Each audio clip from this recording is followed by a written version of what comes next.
hindi pantay, kaya kailangan natin sakayin sa bucket para hindi na masira yung kanilang naipinis.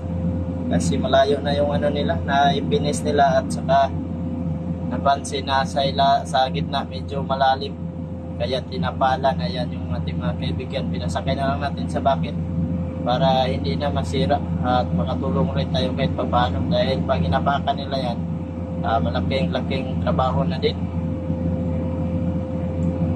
Kaya ang ginawa natin, tumutulong tayo sa kanila para yun o, masakay natin sa bucket.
Ya, kulang dah gamay.